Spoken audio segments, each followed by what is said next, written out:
Mr. Cates, you've been using our client's road. We'd like to discuss terms. The attorney handed the letter through the truck window like it was a routine thing. Formal letterhead.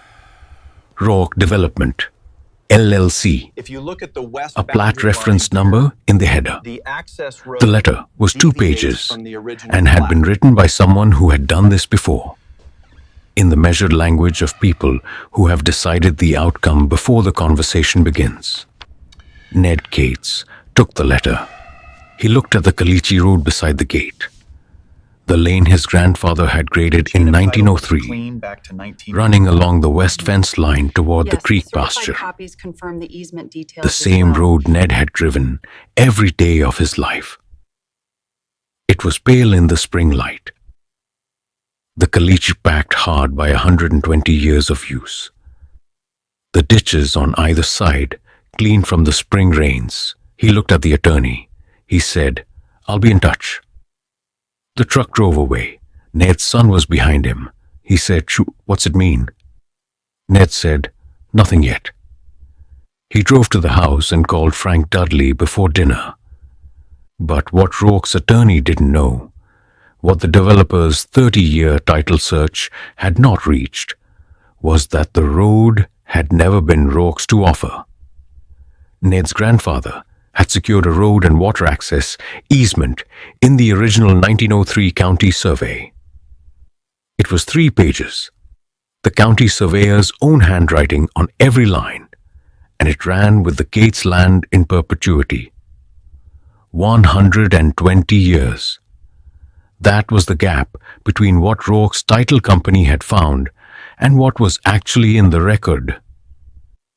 Do you know what it feels like when someone tells you that something you have always owned is not yours? That is a particular kind of quiet that comes over a man. Ned knew the answer. He had it in a file. He just needed Thursday to arrive. But before we get to that Thursday morning in the Mineral Wells Title Company office, let's go back to 1903 and a rancher standing in front of a county surveyor on ground that was still open range. Thomas Cates was 31 in 1903, 3 years on the homestead ground in Palo Pinto County above the Brazos tributary. He had come from Palo Pinto in 1899 with a wagon and a herd of 22 cattle, and the certainty that this ground was right. The riparian grass along the creek, the shallow water table that would support wells without deep drilling, the elevation that kept the low water flooding to the south field, rather than the pasture where he intended to run cattle. He had been correct about all of it. What he had not yet solved in 1903 was the road. The county road to the north was the only all-weather route to Mineral Wells and the railhead. Between the county road and the Cates, homestead lay 800 acres of open range that had not yet been claimed or fenced. Thomas had been crossing it on a dirt track his wagon wheels had worn over 3 years of use. A track that ran along the natural high ground of a west-facing ridge. The same alignment that in 1903 he formalized with the county surveyor as a road and water access easement. The county surveyor's name was Harold Birch. He was 44 and had been doing survey work in Palo Pinto County since 1887, and he had watched the homesteading expand year by year across the county's hill ground and creek land with the careful attention of a man who understood that the boundaries he drew would outlast him by a century or more. He worked slowly and with precision. His survey notes ran to meticulous language, the kind that describes a line in terms of bearing and distance and natural landmark, rather than the shorthand that later surveyors sometimes used. He described the Cates easement in those terms, 3 pages.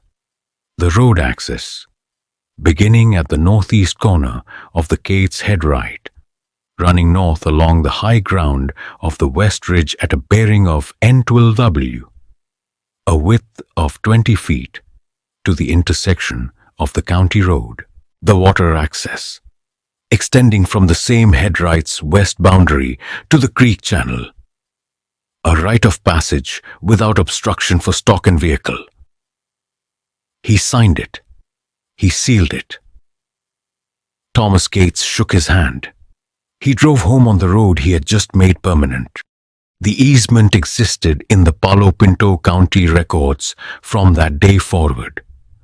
It was not a thing that required renewal or annual confirmation. It was a grant of right that ran with the land, not with Thomas Gates personally, but with the land itself, passing to each successive owner of the Gates head right as a permanent attribute of the property's legal description. Thomas's son James had inherited it in 1931 and had not thought about it often, because the adjacent ground had remained unfenced and uncontested for 30 years, and the road had simply been there, the way roads on open land simply are. James's son, Robert Gates, Ned's father, had thought about it more carefully in 1991. The occasion was a boundary dispute with a neighbor to the south.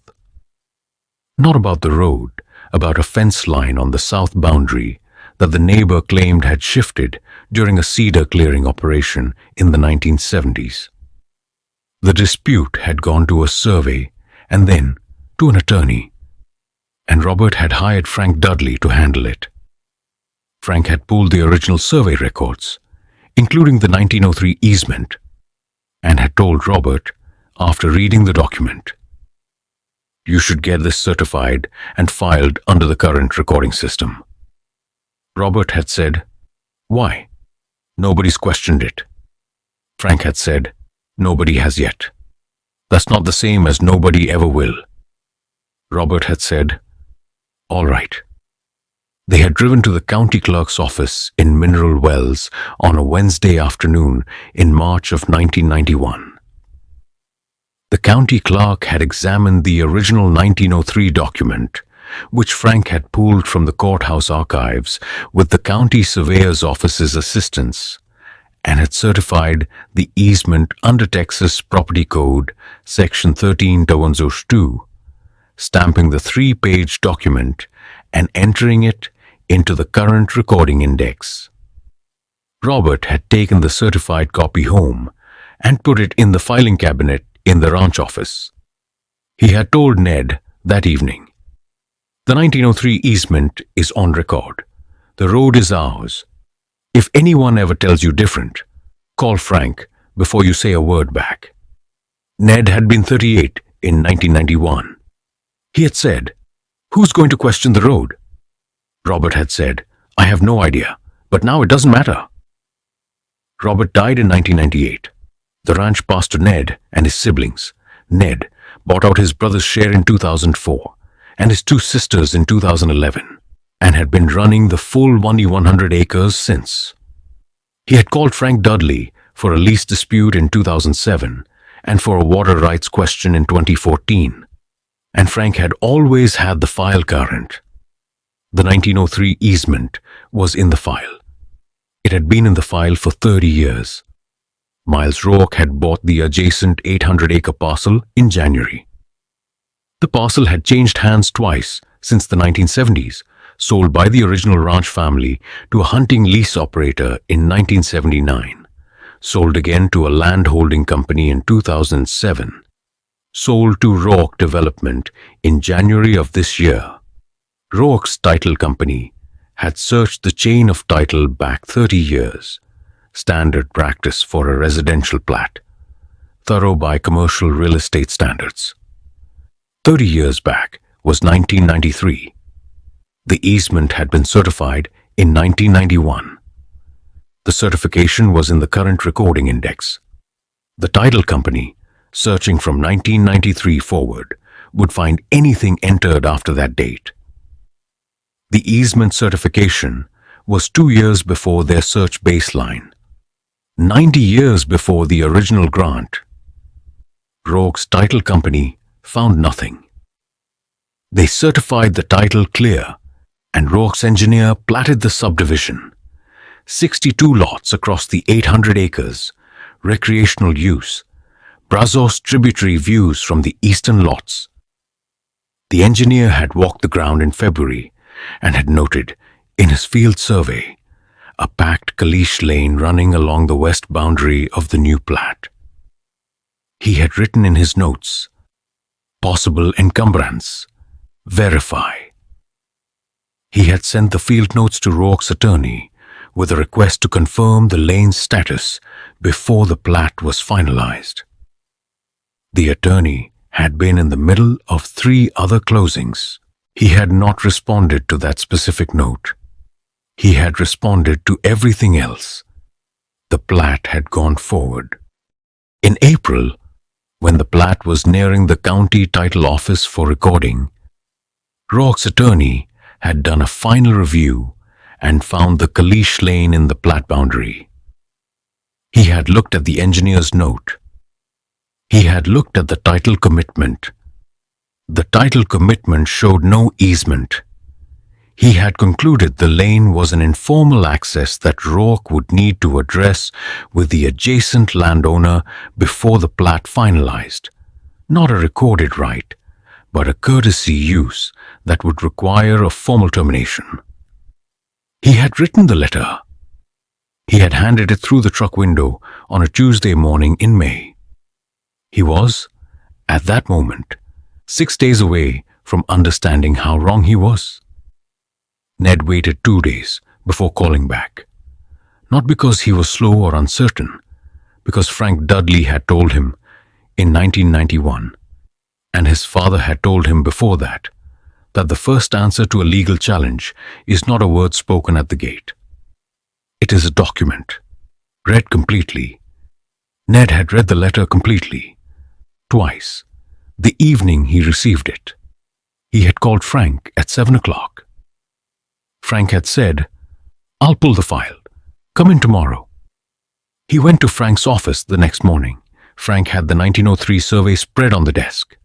He walked Ned through the language, the road access description, the water access right, the perpetuity clause on page 2, the surveyor's certification on page 3.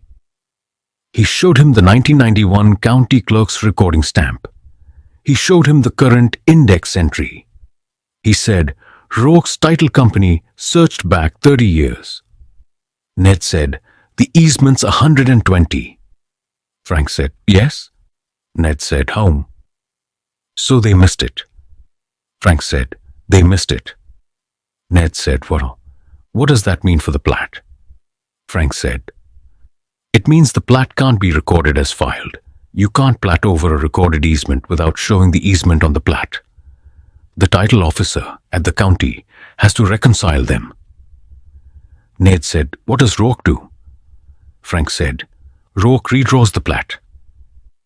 Ned was quiet for a moment. He said, "And the access fee they're proposing?" Frank said, "There is no fee. The right is yours. It runs with the land." Ned said, "All right." He called Rourke's attorney that afternoon and said he would be available Thursday. The attorney said, "Good. I think we can find a number that works for both parties." Ned said, "I'll see you Thursday." He did not say anything else. Rourke's attorney arrived at the Mineral Wells Title Company office at 9 o'clock on Thursday morning with his assistant, a copy of the plat, and the prepared access agreement, a 2-page document that proposed $2,400 annually for a 30-year access license, with a 60-day termination clause on either party's notice. He had a pen. He expected to leave with signatures. Ned and Frank were already in the conference room.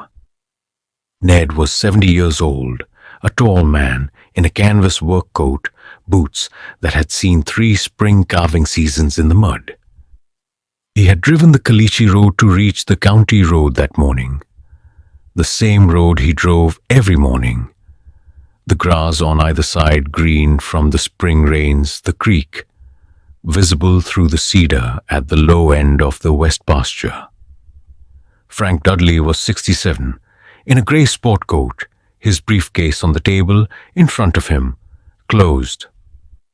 The county title officer, a woman named Jean Farrar, who had been with the county office for 19 years, sat at the side table with a copy of the plat and the recording application. Rourke's attorney spread the plat across the conference table. He pointed to the west boundary. He said, "The survey is clear. The road access crossing your west fence is on Rourke Development property. Your ranch is landlocked without our cooperation." He paused. "What we're proposing is a cooperative access agreement. Reasonable terms. I think we can get this done this morning." He used the word landlocked with precision, not as a legal term of art, but as a pressure word, the kind that implies helplessness without quite asserting it. Ned looked at the plat. He looked at Frank.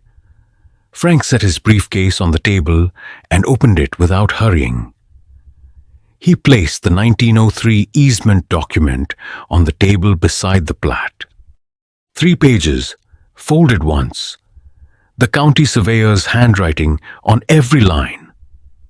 Harold Birch's name in the lower right corner of each page, in the cursive of a man who had been writing survey documents for 30 years. The county clerk's certification stamp on page 3, dated March 1991 with the recording index number. Frank said, "The 1903, road and water access easement, certified and recorded. It runs with the Cates land in perpetuity." The room went quiet. Not the quiet of surprise, the quiet of reorientation. The room was recalculating. Rourke's attorney leaned forward. He picked up the first page. He read it. He turned to the second page. He read to the water access clause. He turned to the third page. He saw the 1991 certification stamp. His face, which had been composed, slightly impatient, the expression of a man holding a stronger hand, went still. He set the document down. He said quietly to his assistant, "Pull the chain of title back to 1890. Jean Farrar said, "I already have it." She set a printed chain of title on the table. It ran from 1899, the Cates homestead entry, forward to the present. She said, "The easement is recorded on page 4 of the current index. It was entered in 1991 under the Texas Property Code, Section 1302. It has not been extinguished. It is in the chain of title that any title search should reach." She said the last sentence carefully, without accusation, the way a county officer speaks when she is stating a fact that has consequences. Rourke's attorney read page 4. He read it twice. He put the chain of title down. He said, "We may need to review this with our client before." Frank said, "The easement is valid and recorded. The road and water access rights it describes are Ned Cates's legal rights, not subject to negotiation. The plat as filed does not show the easement corridor. The plat cannot be recorded in its current form."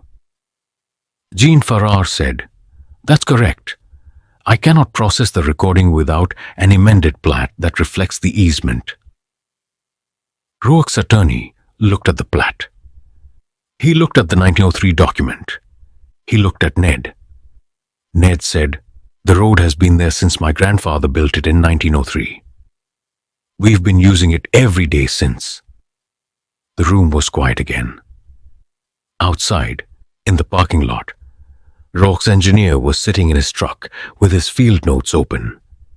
He had been going back through the February survey records since the attorney had texted him from the conference room, looking for the specific entry he remembered making. He found it. West boundary Caliche Lane, packed, appears established long-term. Possible encumbrance verify. He had sent that entry to the attorney in February. He had not received the response. He sat in the truck for a moment.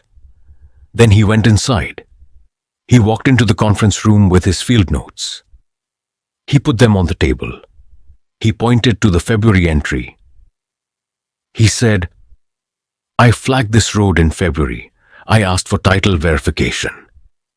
He looked at Rourke's attorney. He said, "You said it was cleared." Rourke's attorney said nothing. The engineer looked at the 1903 survey on the table. He looked at the hand-drawn map on page 2. A simple line drawing, the ridge alignment, the north bearing, the county road intersection. He looked at the plat he had drawn 6 weeks later. The road was in exactly the same position on both documents. He said, "I'll need to revise the plat." He sat down. The ranch work in Palo Pinto County runs by a calendar that has not changed much since Ned's grandfather drove the first cattle across the creek ford in the spring of 1829. Winter is the fencing season, the cold months when the grass is dormant and the cattle are in the south pastures, and a man can walk the fence lines without the summer heat and look for what the summer storms have done to the posts and wires. Spring is calving, the watching season, the February nights when you are in the barn more than the house, and the creek runs loud from the snowmelt up in Palo Pinto and Stevens counties. Summer is the water management, the wells, the tanks, the creek crossing, the mineral blocks, the slow work of keeping 1,100 acres of hill country ground in condition through a Texas August. Fall is weaning and preconditioning, and the sorting of cattle that goes out to market and the cattle that winter over. Ned had done this for 42 years. He had done it alone since his wife passed in 2011, with his son's help since his son finished college in 2013. And came back to the ranch to work it alongside him.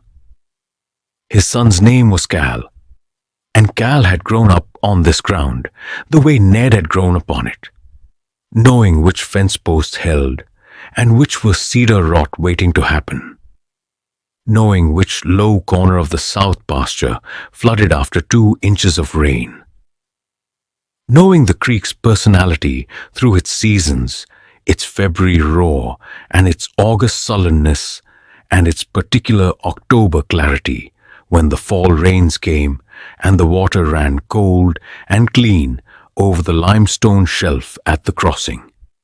Cal had come back because the ranch was worth coming back to. That was not a thing that needed saying. It was a thing that was visible in how he worked.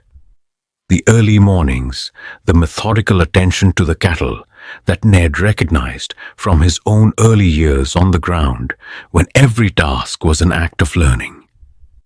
Cal had learned what Ned had learned, and Ned had learned what Robert had learned, and Robert had learned what James had learned. And it went back that way to the man who had first driven a wagon across the open range to the ground above the Brazos tributary and decided it was right. That continuity was the ranch's real asset, not the 1,100 acres, not the cattle inventory, not the mineral rights on the south section, which were modest but not nothing. The continuity was the asset, the accumulated knowledge of a specific piece of ground, encoded in the decisions each generation had made about how to manage it, and in the documents each generation had produced to protect what they had built. Robert's decision in 1991 was part of that continuity. He had gone to the county clerk's office on a Wednesday in March because Frank Dudley had told him the easement should be certified and recorded, and because Robert was a man who did things correctly when he knew what correct was, and someone knowledgeable told him it applied. He had not been able to see Miles Rourke from 1991. No one could have. But he had understood, in the general way, that a man who has farmed the same ground for 30 years understands that the things worth protecting should be protected formally, not merely by use and habit. Use and habit were good. They were also fragile. A recorded document was better. He had told Ned about it that evening at the kitchen table. The road is ours. If anyone ever tells you different, call Frank before you say a word back. Ned had said, "Who's going to question the road?" He had not been dismissive. He had genuinely not known. The road had been there his whole life. It had been there his father's whole life. Robert had said, "I have no idea, but now it doesn't matter." That was the answer of a man who understood that documentation was not about a specific occasion.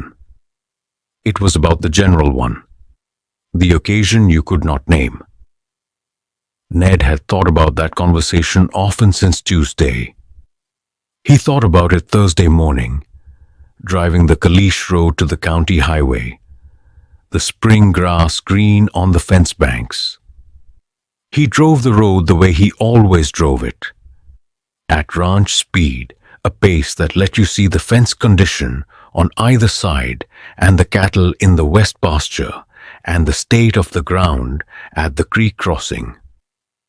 He was not thinking about the title company meeting ahead. He was thinking about the road under his tires. He had driven this road 10,000 times. More. He had driven it in the dark of January mornings to check cattle, in the dry heat of August afternoons to check the water gap, in the rain of March and the cold of December, and the perfect fall light of October evenings, when the sunset came through the cedar at the low end of the pasture and turned the caliche surface to something that looked for a moment like something else entirely. The road was not a legal instrument to him. It was the way to the creek pasture. It was the route he took every morning and the route he would take this morning. And the fact that someone had come with a letter to tell him it was not his road was something that existed in a completely different register from the road itself. The letter was legal language. The road was a fact. He drove to the county highway and turned toward Mineral Wells. The title company office was in a low brick building on the east side of town.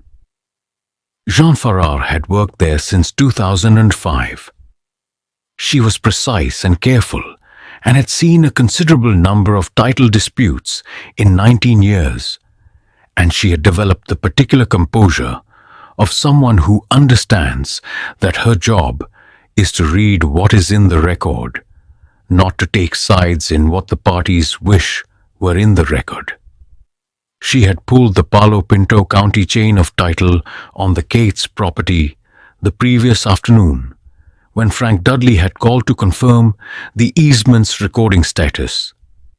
She had found it on page 4 of the current index. She had printed the chain of title. She had set it on her desk, ready. She had also done something that was not strictly her obligation, but that she believed was her professional responsibility. She had reviewed the recording date of the 1991 certification against the baseline year of Rourke's title search commitment. The title commitment showed a search from 1993 forward. The certification was from 1991. The gap was 2 years. She had underlined the discrepancy. She had not called either party. That was not her role. Her role was to read the record when the parties were in the room. She was ready to read it Thursday morning. Rourke's attorney arrived at 9:05 with his assistant and the prepared access agreement, and the certainty of someone who expected the morning to take 30 minutes and involve the signing of papers he had already written. He was 44, a Fort Worth real estate lawyer who had handled a dozen similar access negotiations over 15 years in residential land development. The approach was standard. Identify the informal access, establish the legal ambiguity, offer a reasonable fee for formalization, collect the signatures before the other party could engage expert counsel. He had done this well in 12 previous cases. He had not accounted for Frank Dudley, having already pulled the 1903 file 30 years earlier.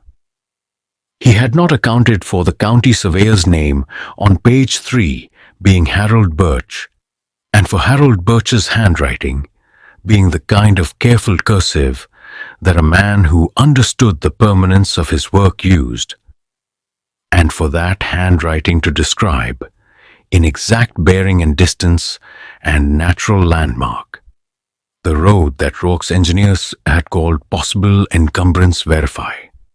He should have responded to that note. He looked at the 1903 document on the table for a long time.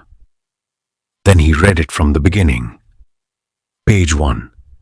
The grant. The language was direct. The county of Palo Pinto, the state of Texas, grants to Thomas James Cates and his heirs, and assigns in perpetuity the right of road access and water access, as described herein, over and across the adjacent parcel of open range lying to the north and west of the Cates headright, for the purpose of ingress and egress to the county road and to the watercourse known as Cates Creek. Such right is appurtenant to the Cates headright, and shall pass with the land in all future conveyances. Page 2. The description. Harold Birch's bearing and distance, the N12RW alignment, the 20-foot width, the creek access corridor below the cedar. Page 3. The certification. Harold Birch's signature and seal, the 1991 county clerk's stamp, the recording number in the current index. Rourke's attorney set the document down. He looked at Jean Farrar's chain of title printout. He looked at page 4. The easement entry was there, clear, recorded, indexed. He had not reached it. His title search had not reached it. 90 years of gap between the easement and the search baseline, and every one of those years had been present in the current recording index, available to anyone who looked far enough back. He had not looked far enough back. He said to his assistant, "Pull the chain of title back to 1890. Jean Farrar said, "I already have it." She set the chain of title on the table and turned to page 4. She said, "The easement is recorded. Entered in 1991 under Texas Property Code, Section 13-002. Not extinguished. It predates Rourke's chain of title by 120 years."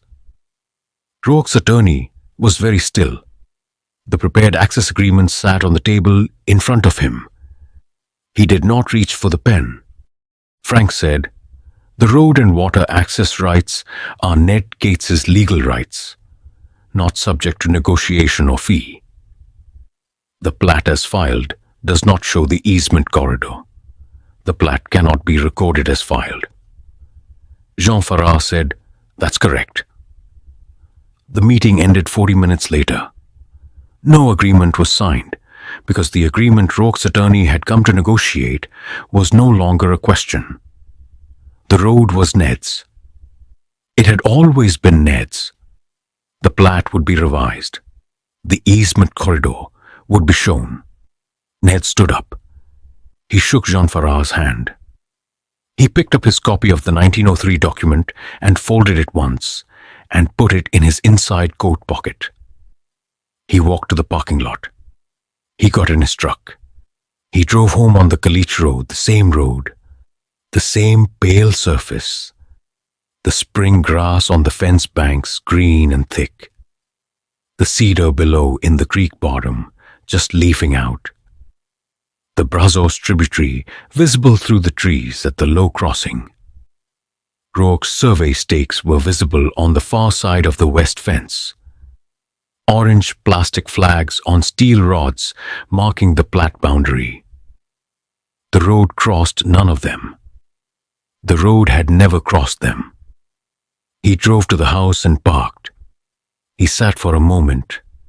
Then he went inside. Frank called at 4 o'clock.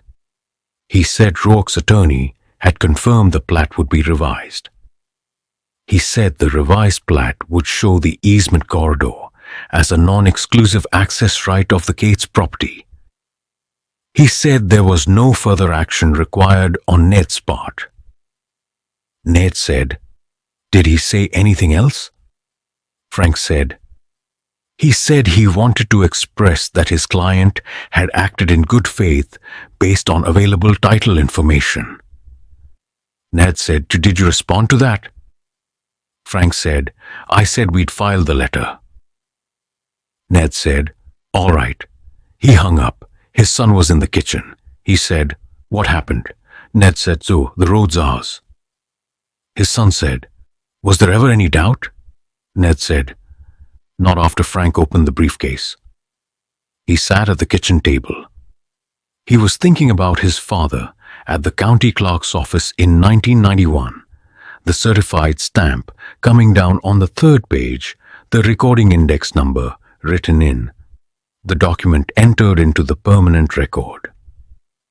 Robert Gates had done that without knowing what occasion he was preparing for. He had done it because Frank had told him to, and because it was the right thing to do, and because some documents are worth making permanent when you have the chance.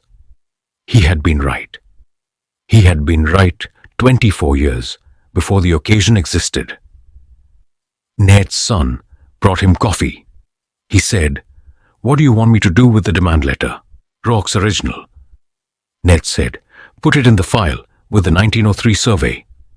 His son said, "Why?" Ned said, "I might need to show somebody someday." Ned's son Cal was in the room for all of it. He had asked his father the evening before whether he should come. Ned had said it was up to him. Cal had said he would come. He had driven to Mineral Wells separately, arriving early, sitting in the parking lot while the title company was still locked, drinking coffee from a gas station cup and watching the street. He had grown up hearing about the road the way he heard about everything on the ranch, not in formal lectures, but in the course of the work, in the mentions that surface when a man is doing a task and thinking about what shaped it. His grandfather had told his father about the 1903 survey. His father had told him. He had heard the name Harold Birch once at the kitchen table, his grandfather saying it in the context of something else, and he had not connected it to anything in particular at the time. He understood it now. He sat at the table in the conference room to Ned's right and watched Rourke's attorney read the 3 pages. He watched the attorney's face move through its adjustments. He had seen that kind of face before, not often, but enough.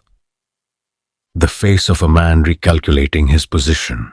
When the engineer came in with the field notes and put them on the table, Cal leaned forward slightly and looked at the February entry. Possible encumbrance verify. He looked at the engineer, who was looking at Rourke's attorney.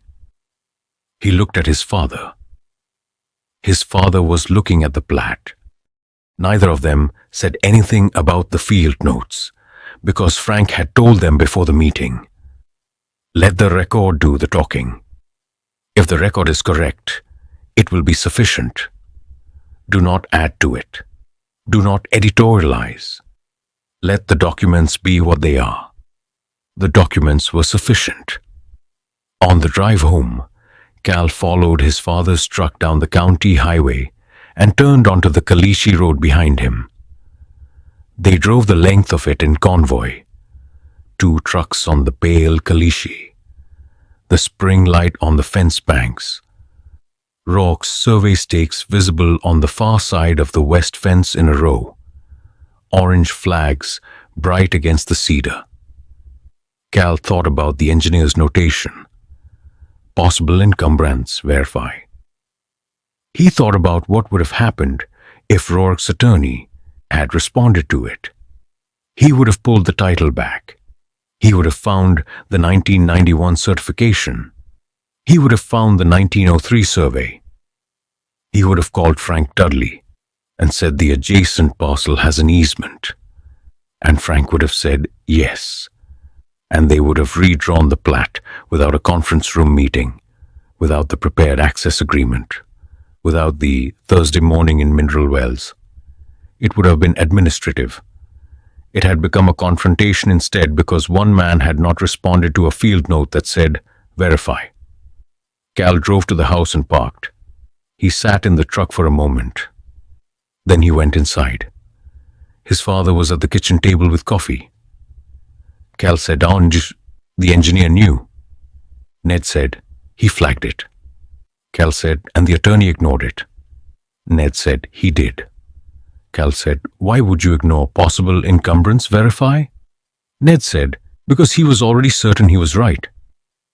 Cal sat down. He said, that's how this always goes, isn't it?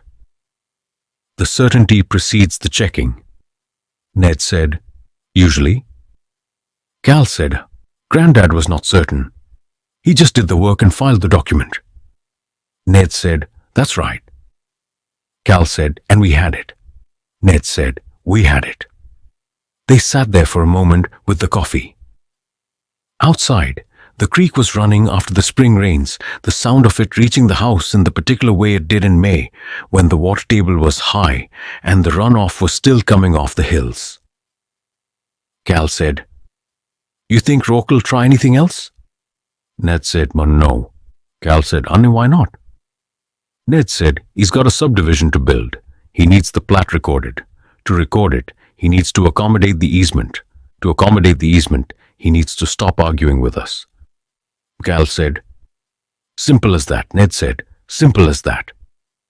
The revised plat came through the county title office 6 weeks later. Jane Farrar had required the easement corridor to be shown in its correct location. The west boundary road, width of 20 feet, bearing of N12W from the northeast corner of the Gates Head right to the county road intersection. The corridor bisected 3 of the subdivision's proposed lots on the western edge of the plat. The engineer adjusted the lot lines. The subdivision was built around the corridor. 2 of the remaining lots on the western edge had a view of the Caliche Road, the lane running straight and pale along the fence line, unchanged by the survey stakes and the subdivision plat and the access agreement that was never signed. The new owners of those lots could see, on mornings when the light was right, Ned Cates's truck moving along the road toward the creek pasture. He drove it every morning. He had always driven it. He would drive it until he couldn't. The 1903 document went back into the filing cabinet in the ranch office. Frank Dudley made a second certified copy and filed it in his own records with a note in the folder. Easement confirmed in title company proceeding. Mineral Wells, May 2024. Do not archive. Keep current. Ned's son asked him, the fall after the meeting, what they should plant in the creek pasture that winter. Ned said, same as every year. His son said, you don't want to add anything? Now that you know the access is locked down? Ned said, the access was always locked down. I just didn't need to prove it before. The creek ran clear that fall after a good September rain.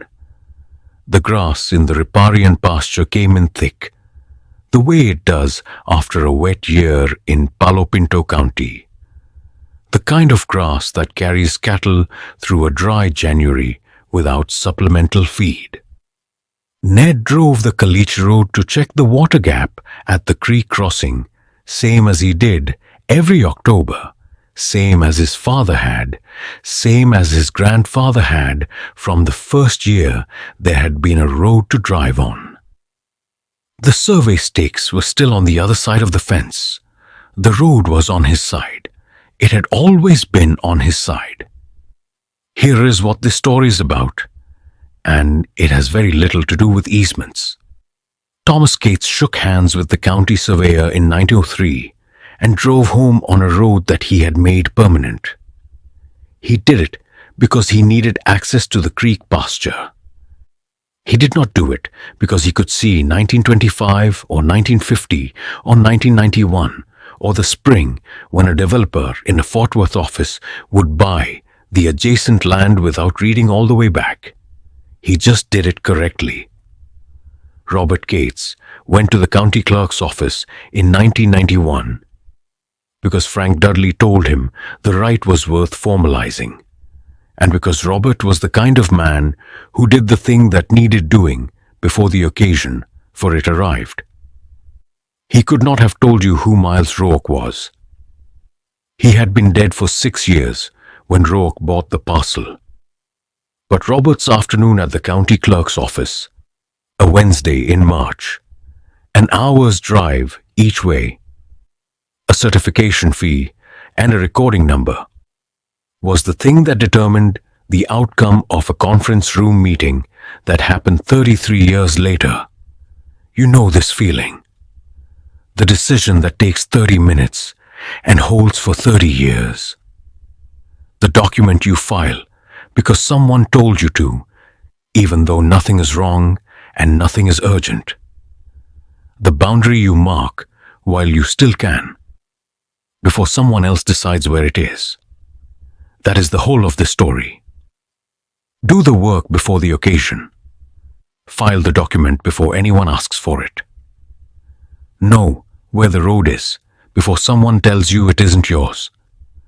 Because the people who come later, the attorneys, the developers, the plat filing engineers, they will search as far back as their standard says to search. And if what you need is further back than that, you had better have gotten there first. Tell me in the comments about a time that your grandfather's decision, or your father's, or your own, held up decades later for something none of you could have predicted. I want to hear it. Share this story with someone who needs to do the thing before the occasion, not after. Hit the like button if you think Frank Dudley deserves more credit in this story. Subscribe so you don't miss the next one. It comes from Michigan, a Vietnamese-American market gardener, a sign delivery roster, and a distribution rep who found out that 14 restaurants already had what he was trying to sell them.